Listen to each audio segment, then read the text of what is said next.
This channel does not promote any violent, harmful, or illegal activities. All content provided by this channel is meant for an educational purpose only.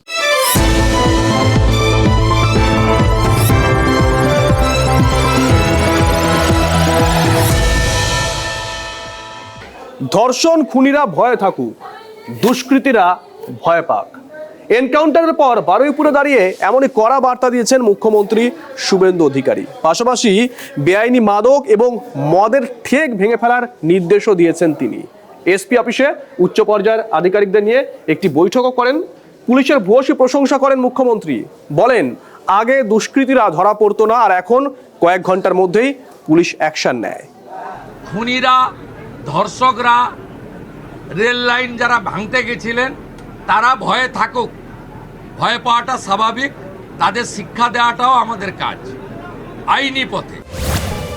রাজ্যের আইন শৃঙ্খলা রক্ষায় কড়া বার্তা মুখ্যমন্ত্রী। মঙ্গলবারের পর শনিবার ফের বারুইপুরে গেলেন মুখ্যমন্ত্রী।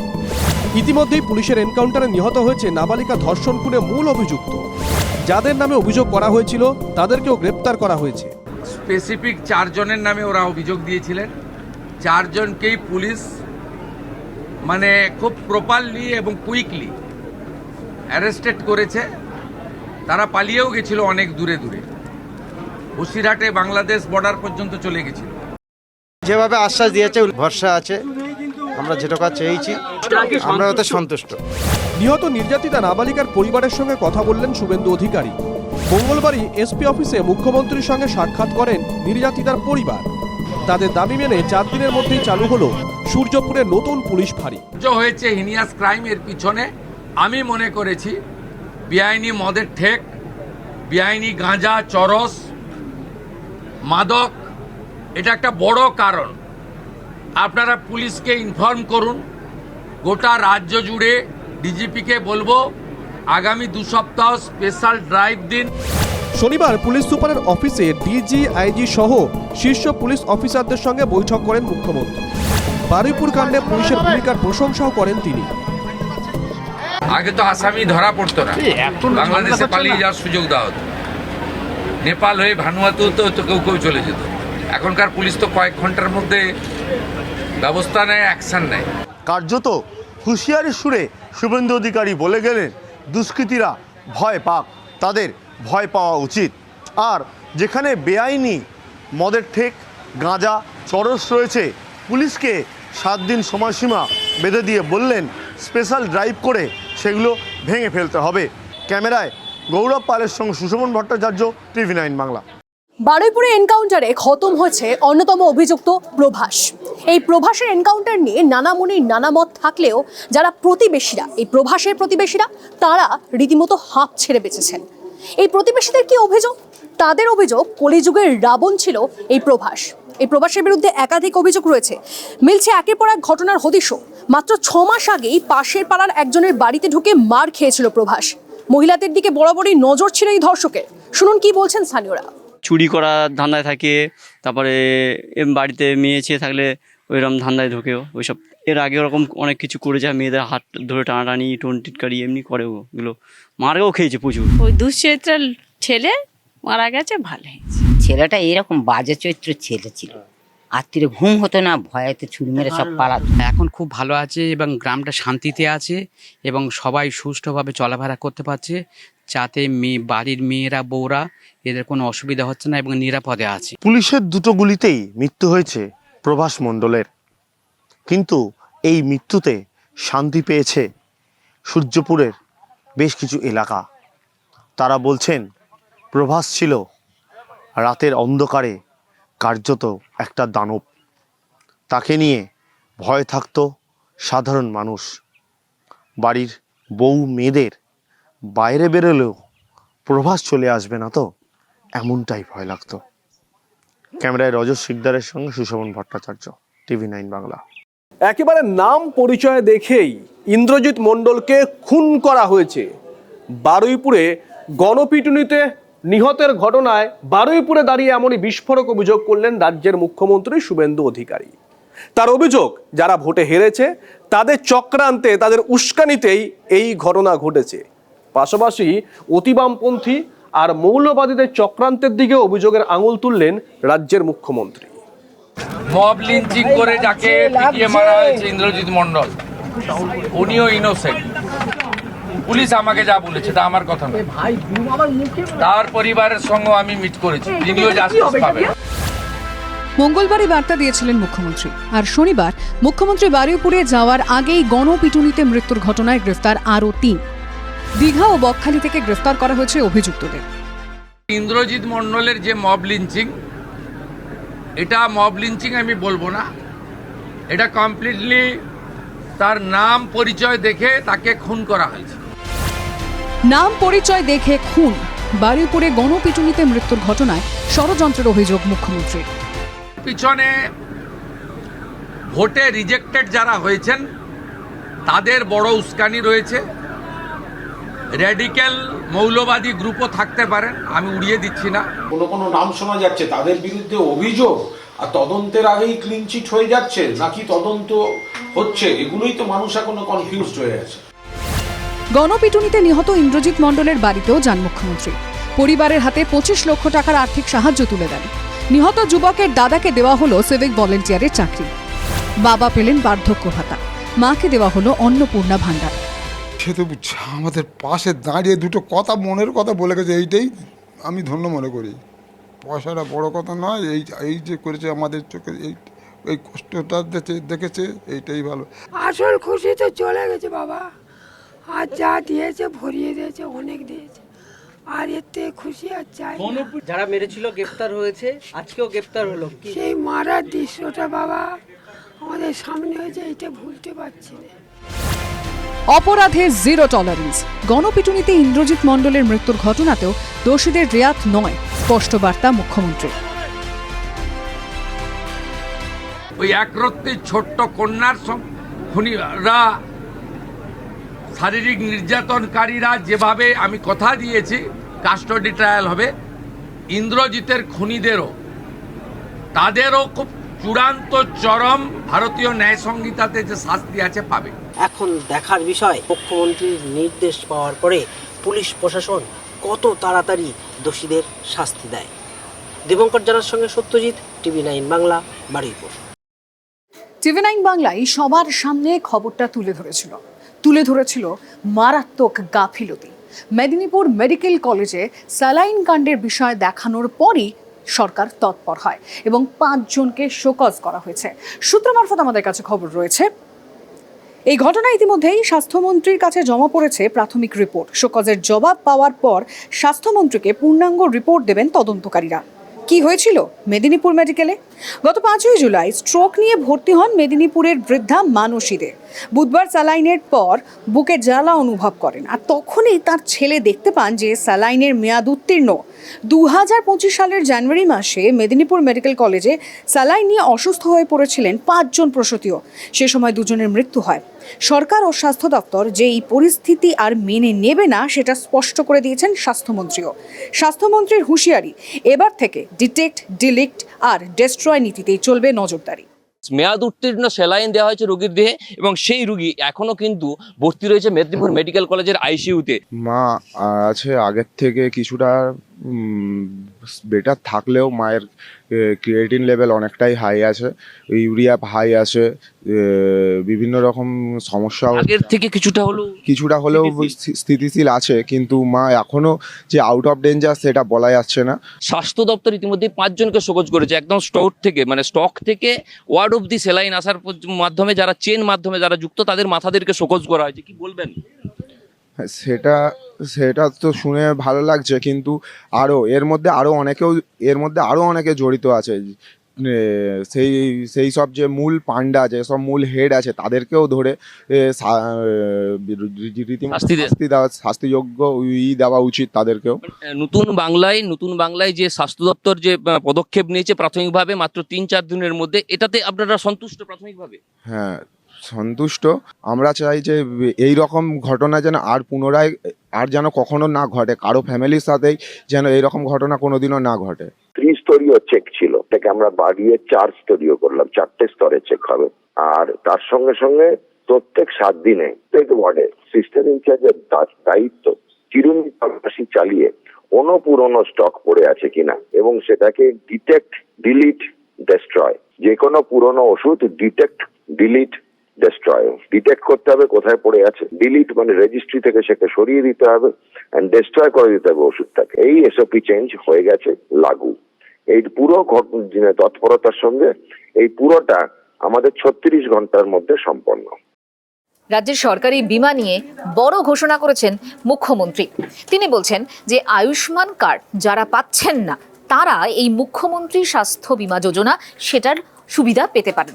এবং এই যে যোজনা বা এই বিমায় কি কি থাকছে, এখানে জানা যাচ্ছে যে 5 লক্ষ টাকার বিনামূল্যে চিকিৎসা পেতে পারেন যারা আয়ুষ্মান ভারতের সুযোগ সুবিধা পাচ্ছেন না।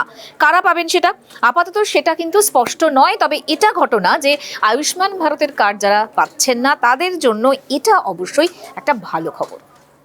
আমরা 6.5 কোটির বেশি মানুষকে আয়ুষ্মান ভারতের কার্ড দেব। যারা আয়ুষ্মান ভারতের কার্ড পাবেন না তাদের জন্য মুখ্যমন্ত্রী স্বাস্থ্য বীমা যোজনায় 5 লক্ষ টাকার চিকিৎসা ফ্রি দেব এবং সেই চিকিৎসার কার্ড আগের সরকারের মতো শুধু বাংলায় নয় গোটা ভারতে যাতে সেই 5 লক্ষ টাকার বেনিফিট পান সেই ব্যবস্থাও আপনাদের সরকার করবে। অনেক কিছুই আছে, কেন্দ্রের একটা তার স্কেল আছে, তার মধ্যে তারা করছেন। কিন্তু পশ্চিমবঙ্গ যেহেতু সব দিক দিয়ে পিছিয়ে গেছে, গরিব হয়ে গেছে, চিকিৎসার পয়সা নেই আমাদের কাছে, সাধারণ মানুষ যদি বঞ্চিত না হন তার জন্য রাজ্য সরকার তাদের পাশে দাঁড়াবে। আমাদের খুবই সুবিধা হবে। আমরা আয়ুষ্মান কার্ড কি অনেকে কারা পাচ্ছে না, যেমন রেশন কার্ড অনুযায়ী পাচ্ছে। স্বাস্থ্য সাথী ছিল, সেটা আমাদের পশ্চিমবাংলার বাইরে কাজ হতো না কোনো। তো এখন যেটা করছেন উনি খুব ভালো জিনিস করছেন। যারা সত্যিকারের প্রাপ্যদার তাদেরকেই দেওয়া উচিত। সবারই দরকার, একজনের কেউ পাবে কে পাবে না সেটা তো ঠিক না। সুবিধাটা মোটামুটি মানুষের জন্য খুব ভালো আর কি, আমার যেটা মনে হলো। ভিন রাজ্যে গিয়েও চিকিৎসা করা যাবে, 5 লাখ টাকা চিকিৎসা এখানে তো পড়ে নেই। সবাই গরিব মানুষদের জন্য খুবই সুবিধাজনক এটা। না ঠিক আছে, তো এটা খুব ভালো জিনিস। তো মানুষ, গরিব মানুষের উপকার হবে, পুরো চেম্বার দেখাতে পারবো আমার সব মানুষ, গরিব মানুষ। অনেক সুবিধা হবে। দেখুন আমাদের সব মধ্যবিত্ত বা গরিব মানুষ সব জায়গায় চিকিৎসা করতে পারি নাই তো টাকার জন্য। যদি বাইরে আমাদের দেখুন ভেলোর যেতে হয়, বোম্বাই যেতে হয়, আরও বিভিন্ন দক্ষিণ ভারতের বিভিন্ন বড় বড় হসপিটাল যেতে, সেখানে চিকিৎসা করার ক্ষমতা আমার থাকে না। যদি এই বিমাটা আমাদের কাজে লাগে, আমাদের মুখ্যমন্ত্রী যেই ব্যবস্থা করে যদি ভালো ব্যবস্থা করতে পারে আমাদের প্রচুর সুবিধা হবে। আমাদের কাজের সূত্রে তো আমি যেমন জামশেদপুরে থাকি, তো সেক্ষেত্রে আমি গিয়ে কার্ড দেখিয়ে আমি সেই চিকিৎসা পাবো, তাতে করে আমার খুবই উপকার হবে। কেউ কথা রাখেনি, অনুব্রত মণ্ডল তিনিও কথা রাখলেন না। মমতা বন্দ্যোপাধ্যায়কে আরও একা করে বাসা বদল করলেন বীরভূমের বাঘ। নাম লেখালেন ঋতব্রতদের শিবিরে, যে শিবিরে আগে থেকেই রয়েছেন কাজল শেখ। আর এখানেই তো প্রশ্ন, কেষ্ট কাজল মিলেমিশে থাকতে পারবেন তো? মানে তেল আর জল মিশবে তো? বীরভূমে দুজনের ডুয়েট শোনা যাবে তো? কারণ শিবির বদল করা ব্যক্তিরার নাম অনুব্রত মণ্ডল। প্রশ্ন উঠবেই, প্রশ্ন উঠছে, জল্পনা থাকবেই। তবে জানিয়ে রাখি প্রসঙ্গক্রমে, ঋতব্রতদের সঙ্গে বৈঠকের কথা থাকলেও অসুস্থতার কারণ দেখিয়ে কিন্তু সেই বৈঠকে যাননি অনুব্রত মণ্ডল। দল, প্রতীক, তহবিল মমতা বন্দ্যোপাধ্যায়ের হাত থেকে ছিনিয়ে নিতে পারবেন কি জানা নেই। তবে ঋতব্রত বন্দ্যোপাধ্যায় অনুব্রত মণ্ডলকে ছিনিয়ে নিলেন। দিদির হাত ছেড়েই জেলা সভাপতি অনুব্রত। ঋতব্রত তৃণমূলের বীরভূম জেলার দায়িত্বে, জেলার দায়িত্ব দেওয়া হয়েছে অনুব্রত মণ্ডলকে। কি করবো, ঘাটের যত মোরা সব এক জায়গায় জড় হচ্ছে, করবোটা কি? সব বাঘ, ভাল্লুক, গরু, ছাগল, ভেড়া সব এক জায়গায় জড়ো, তাদের নাম বিদ্রোহী। সম্পূর্ণ তার বিষয় যে মানুষ সবাই দেখেছেন কে কাকে স্নেহ করতেন, কে কার অনুগামী ছিলেন, কে বিপদে পড়লে কে পাশে দাঁড়াবার সব রকম চেষ্টা করেছেন। বীরভূমের কেষ্টমণ্ডলের জীবনে মমতার অভাব হয়নি। দিদির আশীর্বাদ মাথায় নিয়ে রাজ্যপাট চালিয়েছেন বহুদিন। কেষ্ট আজকে আমাদের মধ্যে নেই, তাকে তার মেয়েকে বন্দি করে রাখা হয়েছে, কিন্তু তা সত্ত্বেও আমি মনে করি দেখবেন ইলেকশনের পর ছেড়ে দেবে, ইচ্ছা করে রেখে দেওয়া হয়েছে। কিন্তু সব কি ভুললেন দিদির আশীর্বাদ ধন্য অনুব্রত মণ্ডল? যোগাযোগ করা হলেও কথা বলতে চাননি। তবে প্রশ্নগুলো নিশ্চয়ই শুনেছেন, যার সঙ্গে তার অহিনকুল সম্পর্ক সেই কাজল শেখ ঋতব্রত শিবিরে পারবেন মানিয়ে গুছিয়ে থাকতে? কে কার শিবিরে গেল, পার্টি শেষ হয়ে গেছে, তার মধ্যে শিবির কি আছে? বিরোধী পার্টির ভূমিকা পালন করে আমরা চাই। শুধু বীরভূম তৃণমূল নয়, 21শে জুলাইয়ের কর্মসূচি সামনে রেখে কার্যত জেলায় জেলায় কমিটি করল ঋতব্রত তৃণমূল। উত্তর কলকাতার দায়িত্ব পেলেন সন্দীপন সাহা, মালদার দায়িত্বে প্রসূন বন্দ্যোপাধ্যায়, বহরমপুরে অপূর্ব সরকার, জঙ্গিপুরে ইমানি বিশ্বাস, কৃষ্ণনগর জেলা সংগঠনের দায়িত্বে জেবের শেখ, বসিরহাটের দায়িত্ব সামলাবেন লিটন, পূর্ব বর্ধমানের দায়িত্বে রবি চট্টোপাধ্যায়, হাওড়া গ্রামীণের দায়িত্বে অরুণাভ সেন, হাওড়া সদরের দায়িত্বে সৃষ্টিধর ঘোষ, যাদবপুর ডায়মন্ড হারবার সংগঠনের দায়িত্বে সুভাষিস দাস, শ্রীরামপুর সাংগঠনিক জেলার দায়িত্বে সন্তোষ সিং। প্রথম কর্মসূচি হচ্ছে 21শে জুলাই এবং দুটো ব্যাপারে আমাদের আজকে জেলা কমিটি, যেহেতু জেলা সভাপতিদের নাম ঘোষণা হয়েছে, এরপরে জেলা কমিটিগুলো ঘোষণা হবে। রাজ্যের সভাপতি আছেন, অল ইন্ডিয়া চেয়ারপারসন আছেন। প্রাথমিকভাবে আমরা আলাপ আলোচনা করব যে ফাংশনিংয়ের অভিমুখগুলো কি হবে। সংগঠন তৈরির দিনেই অবশ্য বিতর্ক এড়াতে পারলেন না ঋতব্রত বন্দ্যোপাধ্যায়। বৈঠকে যোগ দিতে গিয়েছিলেন পানিহাটির প্রাক্তন বিধায়ক নির্মল ঘোষ। তিলোত্তমার ধর্ষণ ও খুনের পর দেহ ছিনিয়ে নেওয়ার অভিযোগ উঠেছিল তাঁর বিরুদ্ধে। এমন নেতাকে শিবিরে নিচ্ছেন, প্রশ্ন উঠতেই পাশ কাটান ঋতব্রত। আমি দেখুন নির্মল ঘোষের নাম যখন বলেছি আবার উল্লেখ করে দিয়েছি পশ্চিম মেদিনীপুর, যাতে কোনো সংশয়ের অবকাশ না থাকে। আপনি যার কথা বলছেন তার সম্পর্কে কোনো সিদ্ধান্ত গৃহীত হয়নি, আমরা কোনো আলোচনা করিনি। যদিও পানিহাটির নির্মল ঘোষের দাবি তাকেও বৈঠকে ডাকা হয়েছিল, তার সঙ্গে কথাও হয়েছে। এখন দল যেদিকে যাচ্ছে, আমি এসেছিলাম কথা বলতে যে দলের হয়ে আমার কি কর্তব্য আছে। দেখে আমি অবাক হয়ে যাচ্ছি, বিস্ময়ে তাই জাগে জাগে আমার প্রাণ। আরজিকর নিয়ে শুনলাম যিনি নাকি যে ডাক্তারবাবু বিপ্লবী সেজেছিলেন, তিনিও যেখানে যাচ্ছেন, আবার যাদের বিরুদ্ধে নাকি তড়িঘড়ি ডেড বডি পড়ানোর অভিযোগ ছিল তারাও একই মিটিংয়ে বসে আছেন। এটা কি করে হতে পারে? শান্তনু সেন ঋতব্রতদের সঙ্গে যোগ দিয়েছেন। তার পাশে নির্মল ঘোষের উপস্থিতিতে কটাক্ষের সুযোগ পেয়েছিলেন কুণাল ঘোষ। এই জোনাটুকু ছাড়া সংগঠন করার কাজ মসৃণ গতিতেই করেছে নবতৃণমূল। 21শে জুলাইয়ের কর্মসূচি সফল করা এবং কর্মীদেরকে শেল্টার দেওয়া, এই দুই কর্মসূচিকে পাখির চোখ করেছে ঋতব্রত শিবির এবং কড়া বার্তা ছুড়ে দিচ্ছে কালীঘাট নেতৃত্বের দিকে। ক্যামেরায় রজত শিকদারের সঙ্গে সৌরভ গুহ, TV9 বাংলা, কলকাতা। আবারও তৃণমূল জামানার লক্ষ্মীর ছেলেদের খোঁজ পাওয়া গিয়েছে। বেশ লম্বা সময় ধরে লক্ষ্মীর ভাণ্ডারের টাকা ঢুকতো এই সমস্ত ছেলেদের অ্যাকাউন্টে, বিনিময়ে টাকা নেওয়া হতো। কত টাকা? 500 টাকা। দেখুন এই সংখ্যাটা 1-2 নয়, অজস্র অজস্র এরকম ছেলেদের অ্যাকাউন্টে লক্ষ্মীর ভাণ্ডারের টাকা ঢুকেছে। ইতিমধ্যেই কাটোয়ায় আলমপুরের পঞ্চায়েত প্রধান পাকড়াও হয়েছে, আর একজন ডেটা এন্ট্রি অপারেটরকেও খোঁজা হচ্ছে। বিজেপি সরকারে আসতেই বাংলায় ঝাঁকে ঝাঁকে লক্ষ্মী ছেলের হদিশ মিলেছিল, কিন্তু আদতে তারা লক্ষ্মী নন, জালিয়াত। পুরুষ হয়েও লক্ষ্মী ভাণ্ডারের টাকা পেতেন বছরের পর বছর। এবার তাদের মদত দেওয়ার অভিযোগে গ্রেফতার তৃণমূলের পঞ্চায়েত প্রধান। পূর্ব বর্ধমানের কাটোয়ার আলমপুর পঞ্চায়েত। সেখানে এক বা দুজন নয়, প্রায় 50 জন পুরুষ নাকি লক্ষ্মীর ভাণ্ডারের টাকা পাচ্ছিলেন। অভিযোগ, এই সুবিধা পাইয়ে দেওয়ার বদলে প্রতি মাসে 300 থেকে 500 টাকা কাটমানি নেওয়া হতো। এসবের নেপথ্যে ছিলেন তৃণমূলের পঞ্চায়েত প্রধান বাবলু মোল্লা ও তার ঘনিষ্ঠ কার্তিক মণ্ডল। কিসের টাকা আমি জানি না, অ্যাকাউন্ট চেয়েছিল আমি দিয়েছিলাম, তা পুরোটা ঢুকতো আমি তুলে এনে দিয়ে দিতাম 4900 টাকা কার্তিক মণ্ডলকে। আমাদের গ্রামে এই যে আলমপুর গ্রাম, এখানে কার্তিক মণ্ডল যে আছে, এ বিডিও অফিসে ডাটা এন্ট্রির কাজ করে এবং এ সম্পূর্ণ এর নেতৃত্ব দিত আমাদের আলমপুর অঞ্চলের প্রধান, যার নাম হচ্ছে বাবলুল। রাজ্যে পালা বদল হতেই সেই সব জারি জুরি শেষ, পেনজল বেরিয়ে আসছে। এসবের মদতদাতা তৃণমূলের পঞ্চায়েত প্রধান গ্রেফতার হয়েছেন, আর মূল অভিযুক্ত কার্তিক মণ্ডল আপাতত গ্রাম ছাড়া। হয়তো করেছে, মানে শুধু উনি একা নিত সেটাও না, আরও খবর পেয়েছে, মানে যাদের অ্যাকাউন্টে ঢোকাতো তারাও কিছু নিত। যারা অ্যাকাউন্টটা দিয়েছে তাদেরও তো কোনো বক্তব্য থাকবে, তারা কোন হিসেবে টাকাটা নিয়েছে। আর যে পুরুষদের অ্যাকাউন্টে লক্ষ্মীর ভাণ্ডারের টাকা ঢুকতো, তাদের পরিবারের সদস্যদের এমন হাবভাব যেন ভাজা মাছ উল্টে খেতে তারা জানেন না। অথচ ভাণ্ডার ভরছিল ডাবল ইঞ্জিনে। স্বামীর সঙ্গে স্ত্রীও পেতেন লক্ষ্মীর ভাণ্ডার। আগে আমার 2022 সালে আমার ঢুকেছিল, বলোকে গিয়েছিলাম আধার কার্ড আমাকে দিয়ে, আধার কার্ডের জেরক্স নিয়ে বললো যে দেখি কার নামে আছে, যে আধার কার্ড মেরে ওরা দেখেছিল, বললো যে আপনার নামে নেই, এটা অ্যাকাউন্টে একটা ভুল ত্রুটি হয়ে গেছে, আমি বন্ধ করে দিচ্ছি, দিয়ে বন্ধ করে দিয়েছিল। আমি আর আমার স্বামী দুজনাই লক্ষ্মী ভাণ্ডার পাই। বলা হয়েছিল যে একটা টাকা ঢুকবে, তার জন্য অ্যাকাউন্ট যাই হোক দিয়েছিলাম। এরপর পরে জানছি যে এরকম লক্ষ্মী ভাণ্ডার ঢুকছে। আমি মনে হয় প্রায় এক দেড় বছর এরকম হবে হয়তো, কার্তিক মণ্ডল করে দিয়েছিল। কান টানা হয়েছে, মাথার খোঁজও শুরু হয়ে গিয়েছে।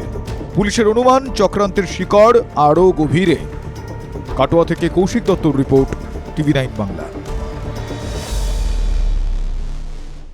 নৈরাজ্যের কথা যখন উঠলই তখন শিক্ষার নৈরাজ্য ছবিটা আপনাদের দেখাই।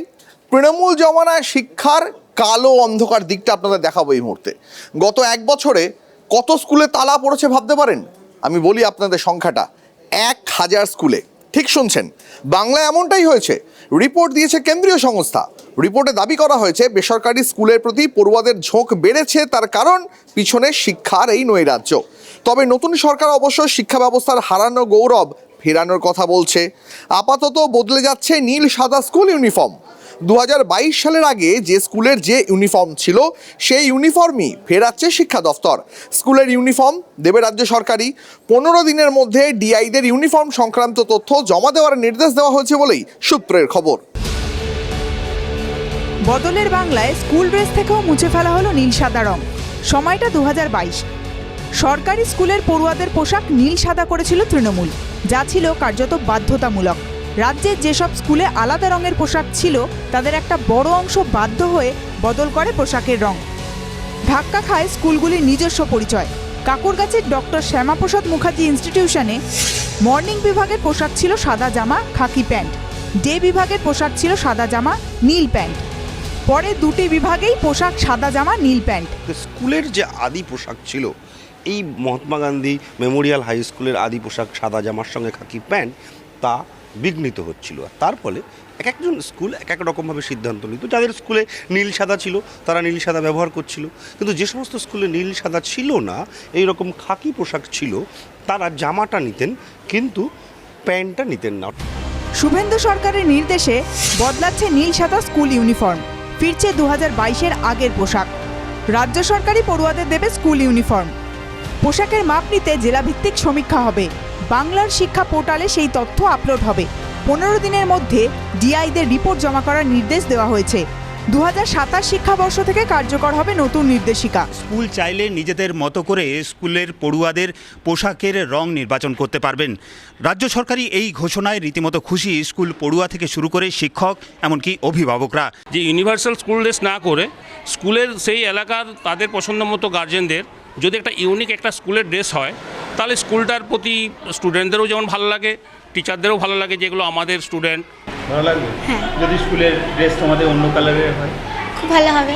তাহলে কি কালারের চাইবে? অরেঞ্জ। Orange colour? হ্যাঁ। কেন? ভালো লাগে অরেঞ্জটাই, আর এখন অরেঞ্জ হলে ভালো লাগবে। বলছি তোমার কোন রং পছন্দ? লাল রং। তো তোমার স্কুলের যে পোশাক তার কি রং? সাদা। নীল সাদা? তো এটা ভালো লাগে এই পোশাকটা তোমার? যদি লাল রঙের পোশাক হয় তাহলে কেমন হবে? তাহলে ভালো হবে। কেন? কারণ লাল রং আমার পছন্দ। সরকারি ও সরকারি সাহায্যপ্রাপ্ত স্কুলের পোশাকের রং বদলের সিদ্ধান্তে ক্ষোভ কালীঘাট তৃণমূলে। নীল সাদা পোশাকের পিছনেও দুর্নীতি দেখছে বিজেপি। কোনো একটা জিনিস যখন চালু হয় তখন একটা নির্দিষ্ট কারণের উপর দাঁড়িয়ে চালু হয়। সেই কারণটা যদি সকলের হিতার্থে হয় তাহলে সেগুলো কেন চেঞ্জ হবে? দুর্নীতি করানোর কারণে আপনারা জানেন, আমরাও জানি যে কত কোটি কোটি টাকার এই ইউনিফর্ম নিয়ে দুর্নীতি হয়েছে এবং আসানসোলেও হয়েছে। আবার যে ইউনিফর্ম ফিরিয়ে আনছে, আমার অত্যন্ত আমি স্বাগত জানাই। স্কুলের পোশাক শুধু পড়ুয়াদের পরিচয়ই নয়, মনে করিয়ে দেয় সেই স্কুলের ঐতিহ্যকেও। পোশাকের এক রঙা নীতি তুলে দিয়ে স্কুলের স্বাধীনতা ফেরানোর উদ্যোগ রাজ্য সরকারের। সুমন মহাপাত্র, হীরক মুখোপাধ্যায়, দীপঙ্কর দাসের রিপোর্ট, TV9 বাংলা। অভিন্ন দেওয়ানি বিধি বিল আনার আগে কমিটি গঠন রাজ্যের। অবসরপ্রাপ্ত বিচারপতি রঞ্জনা দেসাই, তার নেতৃত্বে এই কমিটি গঠন। কমিটিতে রয়েছেন 9 জন, তার মধ্যে রয়েছেন তথাগত রায়, সংঘমিত্রা ঘোষ এবং দুষ্মন্ত নারিওয়ালাও। এক দেশ, এক নিশান, এক বিধান স্বপ্ন দেখেছিলেন শ্যামাপ্রসাদ মুখোপাধ্যায়। সেই স্বপ্ন সত্যি করতে আরও এক ধাপ এগোলো শ্যামাপ্রসাদের আপন রাজ্যের প্রথম বিজেপি সরকার। সুপ্রিম কোর্টের অবসরপ্রাপ্ত বিচারপতি রঞ্জনা প্রকাশ দেসাইয়ের নেতৃত্বে গঠিত হলো 9 জনের কমিটি। সেই কমিটিতে থাকছেন মেঘালয়ের প্রাক্তন রাজ্যপাল তথাগত রায়, আইএএস দুষ্মন্ত নারিয়ালা, স্বরাষ্ট্র সচিব সংঘমিত্র ঘোষ, অবসরপ্রাপ্ত আইএএস শত্রুঘ্ন সিং, বঙ্গবাসী কলেজের প্রাক্তন অধ্যাপিকা রত্না ভট্টাচার্য, গৌরবঙ্গ বিশ্ববিদ্যালয়ের প্রাক্তন উপাচার্য গোপাল চাঁদ মিশ্র, কলকাতা হাইকোর্টের আইনজীবী ওসমান গনি মল্লিক এবং প্রাক্তন ন্যাশনাল জয়েন্ট প্রজেক্ট কোঅর্ডিনেটর निर्माल्य भट्टाचार्य।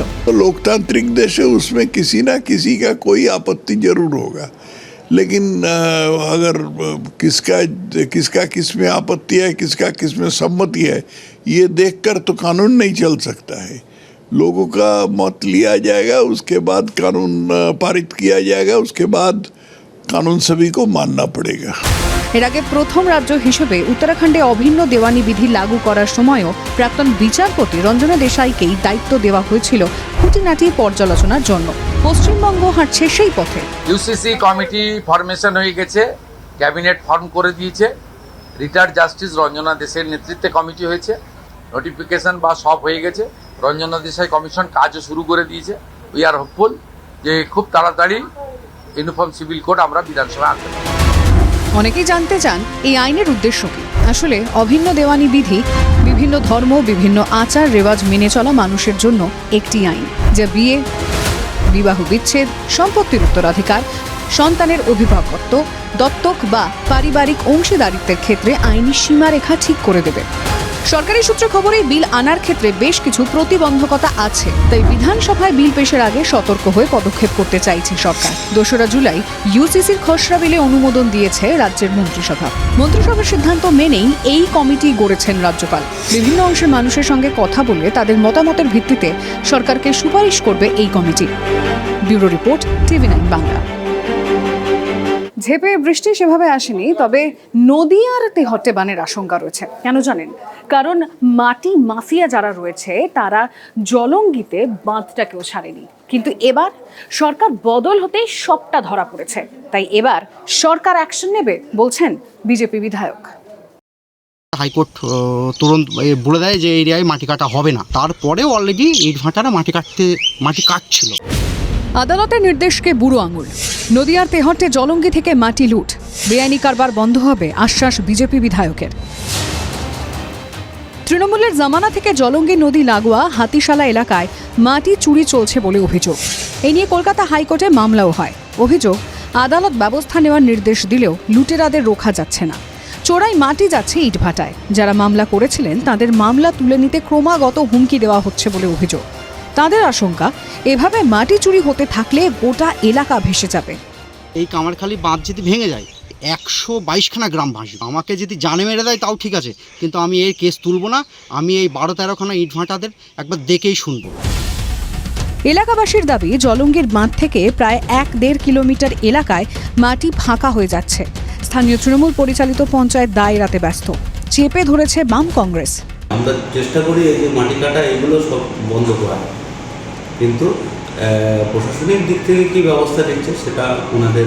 পিটিশনের পড়েছে হাইকোর্টে যে ওখানে মাটি কাটা যাবে না, তারপরেও যে মাটি কাটছে তার মানে এখানে কোনো বড় হাত আছে। যদি এখানে মাটি কাটার কাজটা বন্ধ না হয়, আগামী দিনে জাতীয় কংগ্রেসের পক্ষ থেকে আমরা কিন্তু আন্দোলনে নামতে বাধ্য হব। বিজেপির দাবি, তৃণমূল জামানার রোগ এবার সারবে। এই বেআইনি কারবার টোটালি বন্ধ করতে হবে।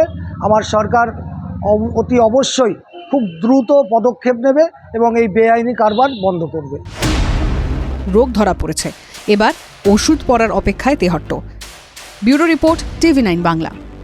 একটা জার্নির কথা বলি। এই জার্নিটা ব্যান্ডেল টু বলিউড। হুগলির নীলাঞ্জনা বাংলার এক রিয়েলিটি শোতে গিয়েছিলেন, কিন্তু সেখানে সে জয় পায়নি। জার্নিটা বোধহয় সেখান থেকে শুরু হয় তার। মুম্বাই তিনি যান, সেখানে ইমতিয়াজ আলীর সিনেমা, এআর রহমানের সুরে গান। বাবার পছন্দ ছিল বেস গিটার, আর সেই কানেকশনটা জুড়ল এআর রহমানের সঙ্গেও। কিন্তু এখন নীলাঞ্জনা বলছে এ লড়াই সবে শুরু।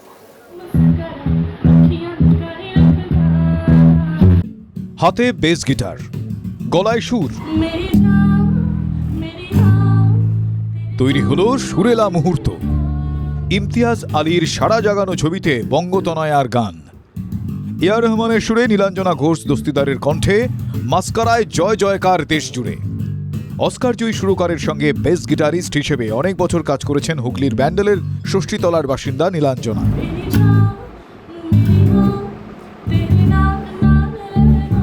রহমানের সঙ্গে যোগাযোগ আচমকাই। 21 সালে হঠাৎ করে দিয়েছে, মা আমাকে দেখো মেসেজ করেছে, কি লিখেছে, তখন রেহান রহমান আমাকে যোগাযোগ করছে আমার সাথে। রহমানের সঙ্গে না হয় আলাপ হলো, কিন্তু বলিউডে গাওয়ার সুযোগ? ইমতিয়াজের ছবিতে গান গাওয়ার পিছনে রয়েছে আরও এক গল্প। মাস্কারা গার্ল, কিভাবে মাস্কারা গার্ল হওয়া? ইমতিয়াজ আলীর মুভি আসছে ইরশাদ কামিলের লিরিক্সে, আর রহমান স্যার মিউজিক ডিরেক্ট করছে। তুমি একটা গান গাইলে, ওই মাস্কারা গানটা প্রথম আমি ওখানে টেক দিলাম। তা আমি তাও তখন জানতাম না যে ওটা আদেও আমি গাইছি কি অন্য কেউ গাইছে। ষষ্ঠীতলার দস্তিদার বাড়িতে বিয়ের সময় শ্বশুর বাড়ি থেকে এসেছিল হারমোনিয়াম। নীলাঞ্জনার বাবা সন্দীপন বেস গিটারিস্ট, মা শ্রাবণী রবীন্দ্রসঙ্গীত শিল্পী। বাড়িতে সবসময় গানের রেওয়াজ চলত, আর তাতেই মন পড়ে থাকতো নীলাঞ্জনার। তাকেই মা পাঠিয়েছিলেন নাচের ক্লাসে, তাতে অরুচি। বাবার মতো গিটারিস্ট হতে চাওয়া নীলাঞ্জনা এরপরই পথ বদলান। রিয়েলিটি শোতে খানিকটা এগোলেও বেশি দূর যেতে পারেননি। ঘন্টার পর ঘন্টা গিটারে বসেন, গিটার বাজিয়ে ছোট ছোট ভিডিও সোশ্যাল মিডিয়ায় পোস্ট করতেই রহমানের টিমের নজরে পড়ে যান। রহমানের ব্যান্ডের যিনি ড্রামার আমাকে দেখেন ফেসবুকে। 1 বছর পরে আমি রহমান স্যারের টিম থেকে একটা মেসেজ পাই যে আপনি কি interested to play with Rahman sir. এখান থেকে যে কলটা পেয়েছে, পেয়ে ওখানে গেছে, ইট ওয়াজ বিয়ন্ড এক্সপেকটেশন। নিজের চেষ্টায় করেছে, 8 থেকে 9 ঘন্টা ডেলি প্র্যাকটিস করা। রহমানের সঙ্গে পরপর স্টেজ শো, অস্কার জয়ী সুরকারের দলে ধীরে ধীরে নির্ভরযোগ্য হয়ে ওঠা, বলিউডে প্লেব্যাক। নীলাঞ্জনা বলছেন এই তো শুরু। হুগলি থেকে আশিক ইনসানের রিপোর্ট, TV9 বাংলা।